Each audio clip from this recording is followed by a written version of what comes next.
Estamos reunidos esta noche aquí para recibir la palabra de Dios en nuestro corazón. Bienvenidos a las miles de personas que a través de la televisión, de la radio, del internet están recibiendo también la palabra en su corazón. Estamos estudiando todos estos días temas relacionados con la vida, con la muerte, con la salvación, con el santuario. Antes de abrir el texto bíblico para esta noche, quiero decir que el poder transformador de la palabra de Dios es extraordinario. No importa la situación en que te encuentras, no importa cómo está tu familia, si tienes un hijo destruyéndose por los vicios, si tu vida financiera está mal, si tu vida espiritual está pésima, te sientes un cadáver espiritual. El poder transformador de la palabra de Dios es extraordinario. Y esta noche entra al tanque del bautismo Marta, porque ella quiere nacer de nuevo. Cuando esta noche, antes de entrar aquí, yo hablaba con ella y le decía que hoy día Dios recogía de sus manos la hoja llena de garabatos que ella escribió y le daba una hoja en blanco para escribir una nueva historia. Yo vi emoción en sus ojos. Este privilegio de nacer de nuevo es una cosa que no se puede describir con palabras. Yo me bauticé con 13 años de edad.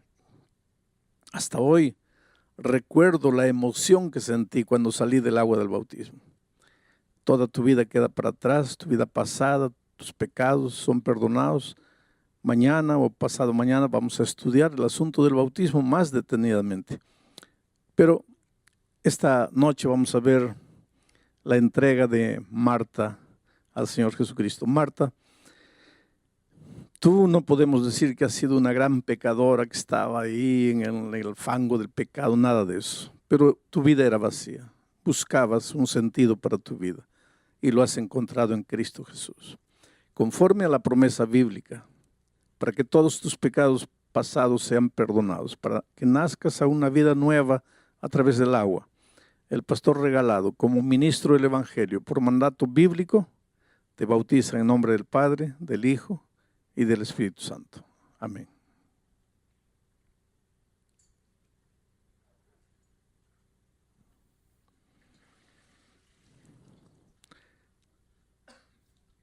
A mí me gusta decir, miren los ojos. Cuando las personas salen de las aguas del bautismo, hay un brillo de esperanza. Las cosas viejas pasaron, he aquí todo ha sido hecho de nuevo. Si uno de ustedes todavía no ha pasado por la experiencia del bautismo, pues nunca van a entender. Porque para entender hay que vivir, el salir del agua y abrir las alas y volar por el azul infinito del cielo que Dios tiene preparado para nosotros. Que Dios bendiga a Marta. Vamos a entrar al mensaje de esta noche. Voy a hacer una pequeña revisión para que ustedes entiendan. El mensaje de esta noche no es fácil de ser entendido. Hay mucho cristiano que lee la Biblia y no logra entender. Esta semana toda estamos diciendo que Jesús es la vida. Él es la vida. La vida no es un periodo de tiempo que respiramos, nos movemos, caminamos, andamos. No. La vida es una persona. La vida es el Señor Jesucristo. Aliás, es interesante esto. Mira, ¿qué es la salvación? La salvación no es una doctrina. La salvación es una persona. Cuando Jesucristo entró a la casa de Zaqueo, Él dijo, hoy ha entrado la salvación a esta casa. Jesús es la salvación. Si quieres ser salvo, no tienes que tratar de hacer nada. Si quieres ser salvo, tienes que vivir en comunión con la persona salvación y ya estás salvo porque Él es la salvación. Si quieres disfrutar de vida plena y si Jesús es la vida, pues no te separes de Jesús y vivirás la vida con sentido, la vida exuberante, la vida plena. ¿Qué es la justicia?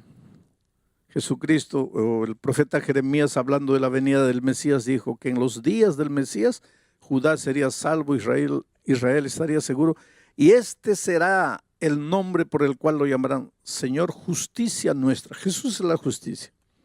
¿Quieres ser un hombre justo? Pues ve a Jesús, vive una vida de compañerismo con Jesucristo. ¿Qué es la verdad? Se filosofa tanto en la verdad. La verdad es relativa, la verdad es absoluta, que cada uno tiene su verdad. Ahora viene Jesucristo y dice, yo soy la verdad. ¿Quieres encontrar la verdad? Porque te digo una cosa, la verdad es cristalina, la verdad es limpia, pero la verdad es sana. La mentira engaña. Andar en la mentira es andar en la penumbra. Te tropiezas, te caes, sufres. Entrar a la verdad no es fácil, porque la verdad no te dice lo que tienes, lo que te gusta escuchar, lo que quieres oír. La verdad te dice la verdad. La verdad es como un espejo, no te esconde la realidad. Yo quisiera tener cabello, pero cuando voy al espejo, el espejo me dice la verdad. La verdad. Hay mucha gente que no se quiere confrontar con la palabra de Dios porque tiene miedo de la verdad. Y sin embargo, ¿de qué vale que yo me ponga peluca, que ande disfrazando, que parezco que tengo cabello? La realidad es mía. Tengo que aprender a ser feliz con mi realidad. Bueno, ¿qué es la verdad? La verdad es Cristo. Yo soy la verdad, dijo él. ¿Quieres andar en la verdad? Pues anda con Cristo. Él dijo, yo soy el camino. Hay gente que me dice, pastor, yo no sé cómo salvar mi matrimonio. Pastor, yo no sé cómo educar a mis hijos. Pastor, yo no sé cómo pagar mis deudas. ¿No sabes cómo? Entonces necesitas encontrar el camino. Porque si no sabes cómo, estás perdido. Y si estás perdido, no has encontrado el camino. Y Jesús es el camino. Ve a Jesús, vive con Él, no te separes de Él. Tú te das cuenta que la vida cristiana toda es comunión con Cristo. Es por eso que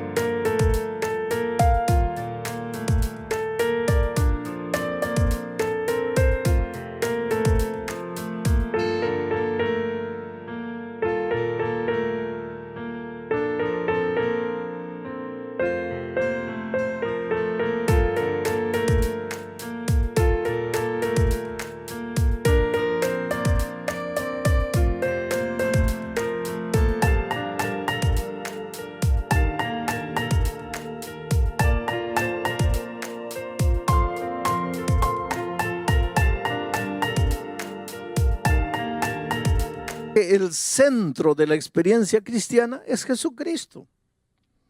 No es tu ropa, no es la música, no es la comida, no es el cabello, no es el sábado, no es el diezmo. Todo eso tiene su importancia y tiene su lugar en la vida cristiana, pero el centro del cristianismo es Cristo.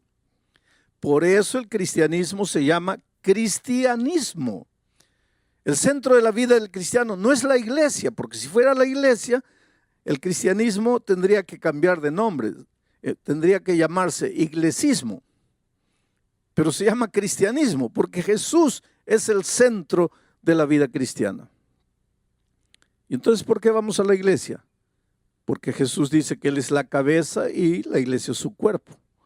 Y si yo quiero estar con Cristo, tengo que estar en su iglesia, porque simboliza el cuerpo de Cristo. Y si yo amo a Jesús, amo la cabeza y amo el cuerpo.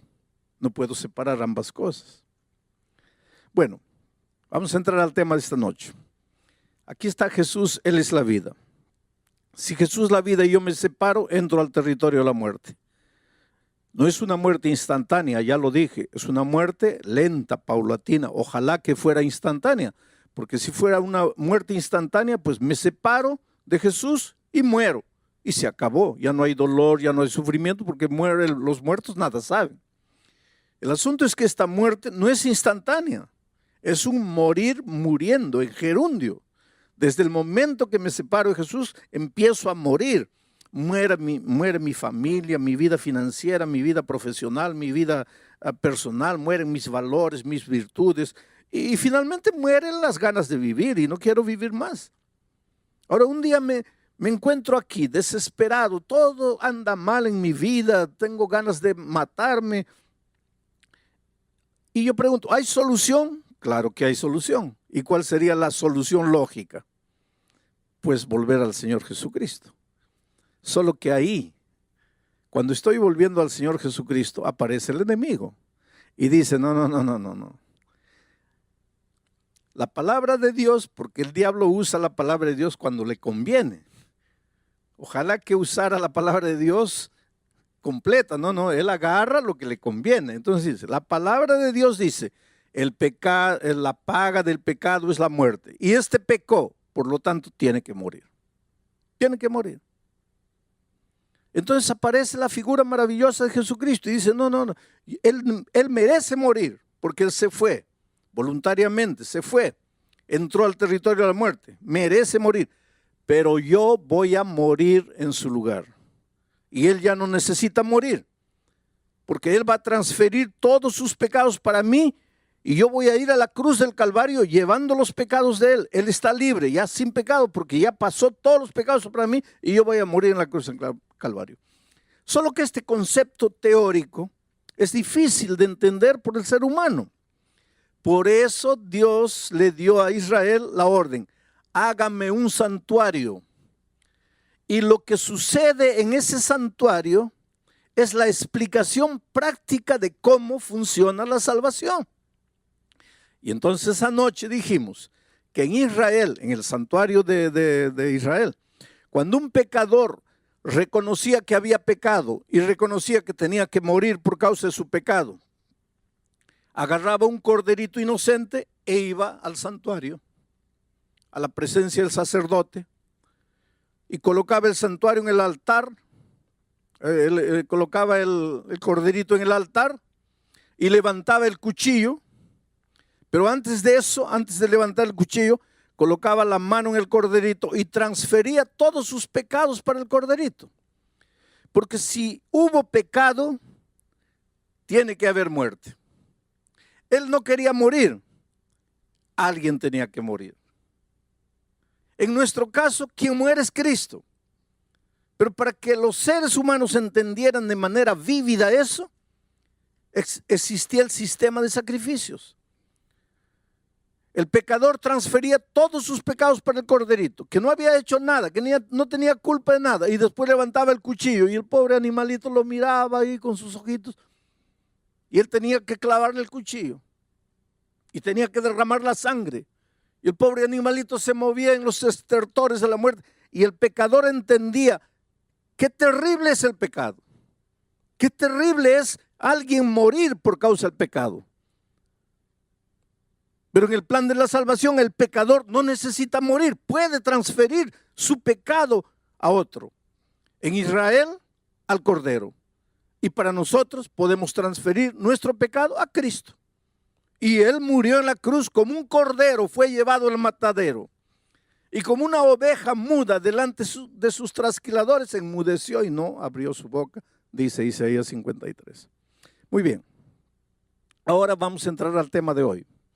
Una vez que había sido sacrificado el cordero, el pecador ya estaba libre de sus pecados, porque ahora todos sus pecados habían pasado al cordero. Y el cordero ya había muerto por sus pecados. Pero no terminaba el ceremonial ahí.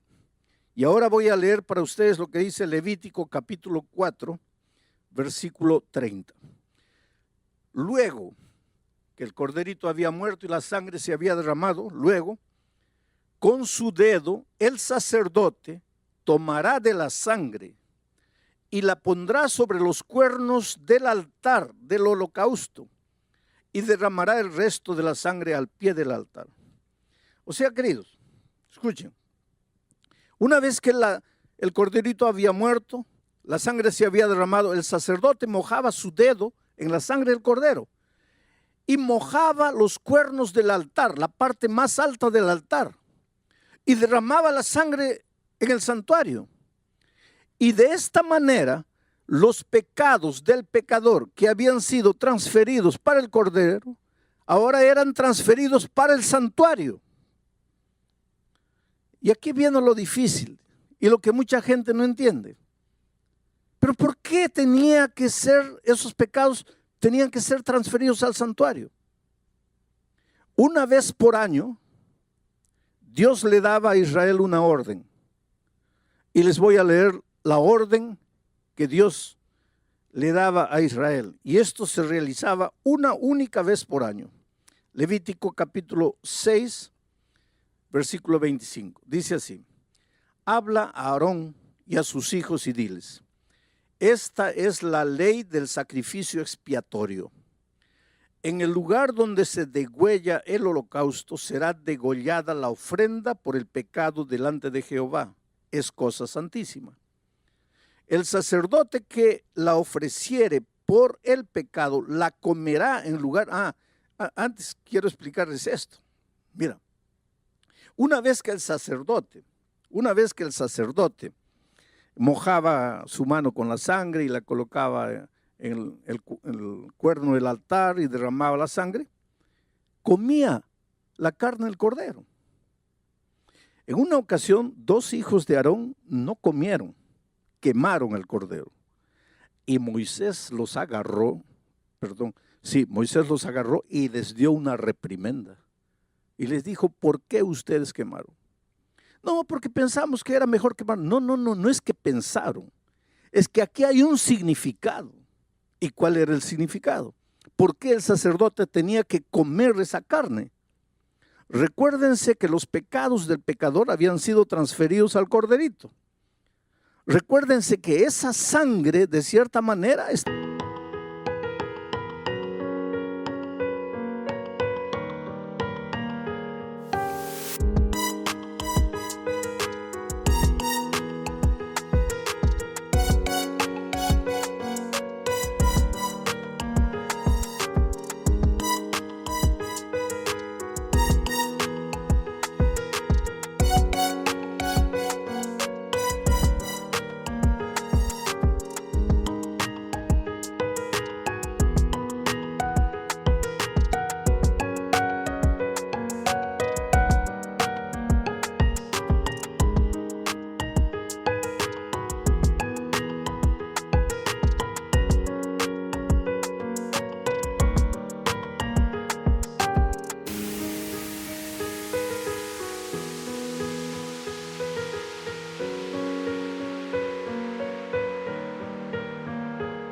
manchada del pecado del pecador.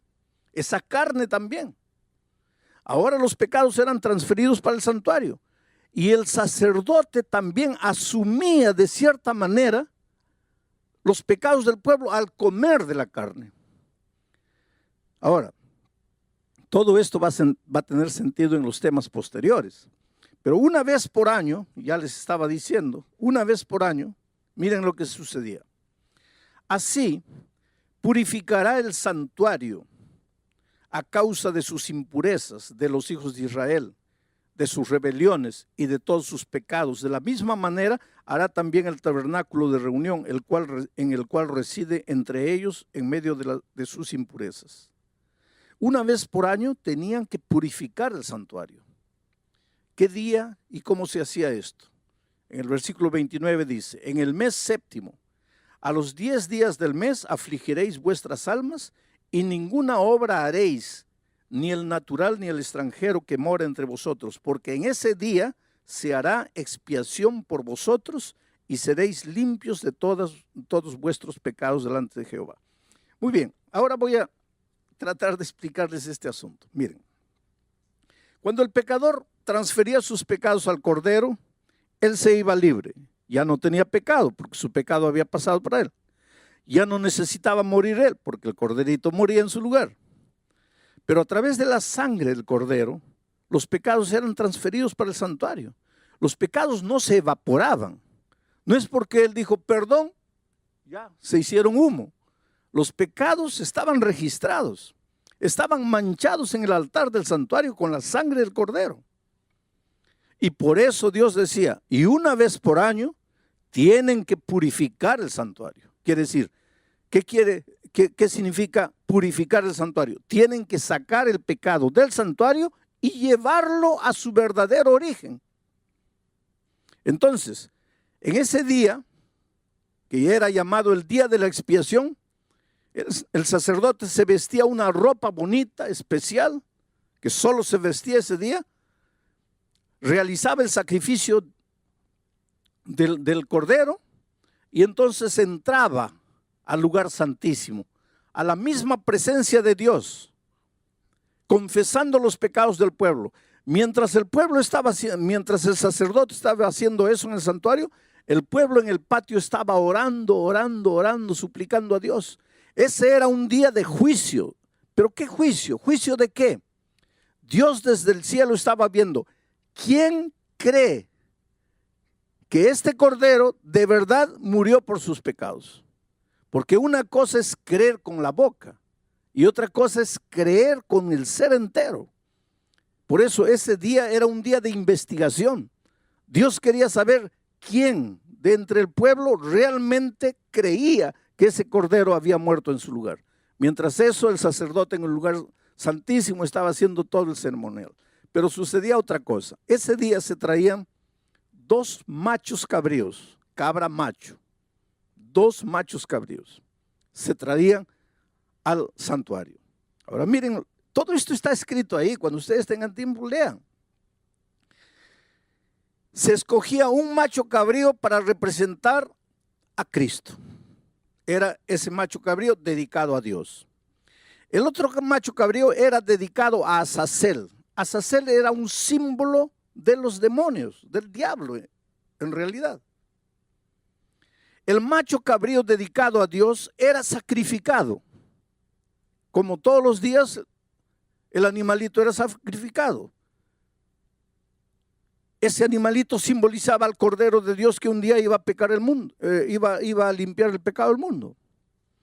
Ahora, después que se había hecho el ceremonial, miren esto interesante. El sacerdote transfería ahora él todos los pecados confesados de todo el año, de todos los israelitas, transfería esos pecados para el macho cabrío dedicado a Azazel y lo soltaba al desierto. Y el animal se iba por el desierto llevando simbólicamente todos los pecados y moría en el desierto, de hambre, de inanición, de sed, moría cargando todos los pecados de la humanidad. Y entonces mucha gente piensa y dice así, quiere decir que nosotros somos salvos por el diablo, porque ese macho cabrío simbolizaba al diablo. Quiere decir que nosotros somos salvos por el diablo, que el diablo se lleva finalmente nuestros pecados. No es así. Somos salvos por el sacrificio del Cordero de Dios que quita el pecado del mundo. Y entonces, ¿por qué el macho cabrío dedicado a Azazel se llevaba los pecados? Porque aunque los pecados ya fueron perdonados para el ser humano, hay un verdadero autor de todos los pecados. El que inventó el pecado, el padre de los pecadores, el que llevó a la humanidad toda a caer en el pecado, el que engañó a Adán y Eva, el que te engaña todos los días, el que quiere destruir tu vida, y ese es el diablo. Y finalmente, aunque Cristo nos salva por su gracia maravillosa, por el sacrificio del Cordero, el diablo tiene que asumir la responsabilidad final del origen del pecado. Y es por eso que ese macho cabrío era llevado y llevaba cargando simbólicamente los pecados confesados de todo el pueblo. No para hacer expiación por el pueblo, porque quien hacía expiación era el Cordero de Dios. Él llevaba porque finalmente era el responsable del origen de todos los pecados. Ahora yo sé que todo esto es un poco complicado, pero es lo que la Biblia dice y yo tengo que explicarlo de la mejor manera, de la manera más, miren que yo estoy saliendo de las complicaciones para tratar de explicarles de la manera más simple. Pero lo que realmente me importa esta noche es que tú eres precioso a los ojos de Dios. es que Dios te ama. Y te voy a contar una historia de la vida real para ver cómo es el amor redentor de Dios. Y para mostrar que si un día te pierdes, va a ser únicamente porque quieres perderte. No porque caíste, porque caer todo el mundo puede caer, sino porque no creíste en el amor de Dios y en el poder transformador de Dios. Antonio era un muchacho de 14 años. Nunca conoció a su padre. Tenía un hermanito de 10 años, hijo del mismo padre. La madre, en su afán de poder educar a los hijos, de poder ayudar, se casó con un hombre perverso, un hombre malo, un alcohólico que no trabajaba, solo bebía, golpeaba a la madre. La pobre madre trabajaba lavando ropa, salía de día, de mañana, volvía en la tarde cansada, trayendo el dinero que había trabajado, y el hombre la golpeaba, le quitaba el dinero, se iba a beber. Era una vida de miseria, y en ese ambiente Antonio fue creciendo, ya tenía 14 años. Hay una cosa interesante, queridos, los hijos crecen.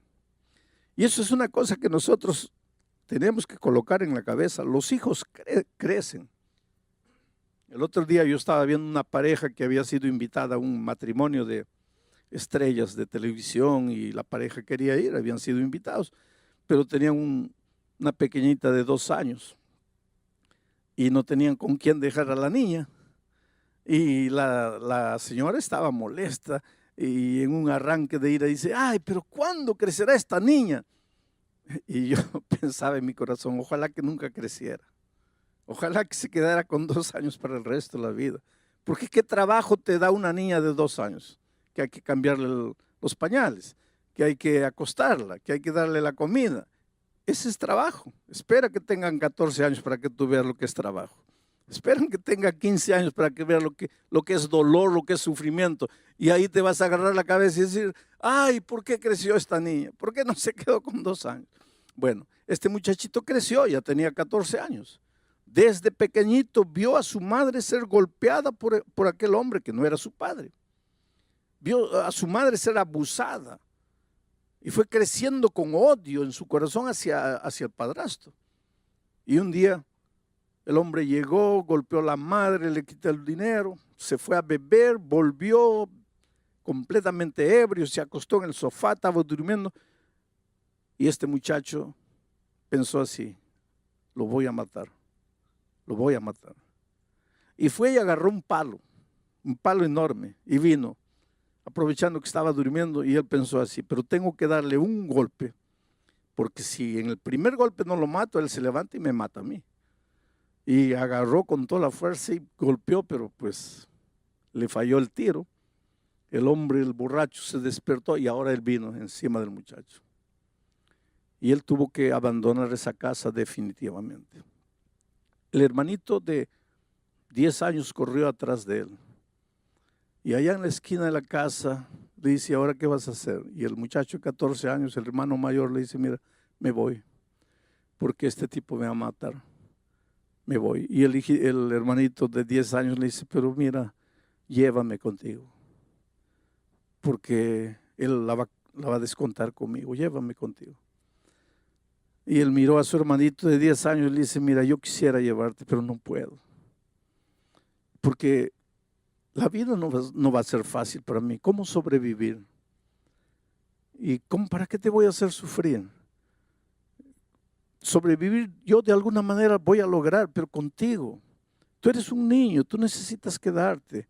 Está mamá ahí. Y el hermanito le dice: no, llévame contigo. No, no puedo llevarte, trata de entenderme. Y el muchachito comenzó a llorar, y él comenzó a irse, viendo llorando a su hermano: por favor, llévame, llévame. Y el hermano se fue. Y pasó miseria, comió basura, vivió en la calle mucho tiempo, hasta que un día llegó un crucero, un navío a su ciudad, y se metió ahí de polizonte, sin que nadie supiera.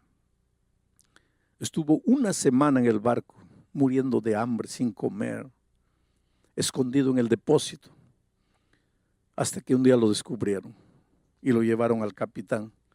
Y el capitán le preguntó: ¿y cómo entraste aquí? Y le dijo, te voy a arrojar ahora al mar. No, por favor. Entonces le dijo el capitán, mira, vas a ir a la cocina y vas a ayudar al cocinero, a los cocineros allá, a lavar platos, a pelar papas, ve allá. Y fue así que él conoció al chef del navío, un hombre ya de edad. Él le contó su historia. El hombre se compadeció del muchacho y le dijo, mira, yo te voy a enseñar a cocinar y nunca vas a pasar hambre. Y esta es una profesión que te va a dar mucho dinero. Y lo adoptó prácticamente como su hijo. Y lo fue cuidando y enseñando. Después, cuando llegaron a la ciudad, lo dejó ahí, pero después fue visitándolo, ayudándolo, enseñándolo. Y este hombre, este muchacho de 14 años continuó creciendo y se volvió un tremendo chef internacional, viajaba por el mundo todo, ganó algunos concursos, se llenó de dinero y decidió volver a su tierra, a México, a buscar a su madre, a su hermano. La madre había muerto, tuberculosa. Encontró a su hermano, una piltrafa humana, drogado, viciado. No era nada, era una cosa, era un objeto. Vivía en ese barrio con los drogadictos ahí. Y lo peor para él fue cuando el hermano le dijo, mira, ¿qué viniste a hacer hoy día? ¿Quieres ayudarme? Un día yo te supliqué, un día yo te imploré que me llevaras contigo y no quisiste. ¿Qué vas a hacer ahora por mí? Y cuando yo pienso en lo que Jesucristo hizo por nosotros, yo conocí a este muchacho Antonio. Y cuando me contó su historia me dice, pastor, mientras mi hermano viva allá donde vive, en medio de la basura, yo jamás voy a poder ser un hombre feliz. Yo estoy muriendo por dentro. Yo maté a mi hermano. Mi hermano está ahí porque yo no lo llevé, porque yo lo dejé, porque yo lo abandoné. Pero queridos, si un día uno de ustedes se pierde, si un día tú te pierdes, por favor, jamás digas que Jesús te abandonó, porque Él sí dejó todo allá en el reino de los cielos y vino a buscarte. La otra noche dije, cuando Adán y Eva pecaron, ¿qué cosa eran esos dos seres humanos en medio del universo gigantesco? Millones y millones de seres no caídos, de ángeles fieles. ¿Qué cosa era Adán y Eva? Dios podría abandonarlos, dejarlos ahí para siempre, perdidos. Hubieran muerto y se acabó esa raza rebelde. Dios podría haber creado otros mundos, otros hijos mejores. Pero Él dejó todo en el reino de los cielos y vino a esta tierra. Porque tú eres importante. A veces golpeado por la vida, a veces destruido por tus propios errores, atormentado por tu conciencia, azotado por tu culpa. Te preguntas, ¿qué ve Dios en mí para buscarme? Yo no sé. Jamás lo sabré. Porque yo no sé qué vio Dios en mí para buscarme. Una cosa sé. Necesitas parar de correr. Necesitas dejarte encontrar por el Señor Jesús. Necesitas confiar menos en tus fuerzas y más en el amor maravilloso de Jesucristo. Estás inmerso en un mundo materialista, en un mundo consumista, en un mundo humanista que te enseña, saca la energía interior, saca la vibra. ¿Qué energía interior? Dentro de ti solo hay un pozo de frustración, de fracaso. Levanta tus ojos al cielo. Clama a Dios. Ríndete, entrégate. Sométete al poder divino. Dile, Señor Jesucristo, he intentado todo, he luchado solo, estoy cansado, estoy herido, no puedo más. Déjate encontrar por el Señor Jesucristo. Él ya vino a la tierra.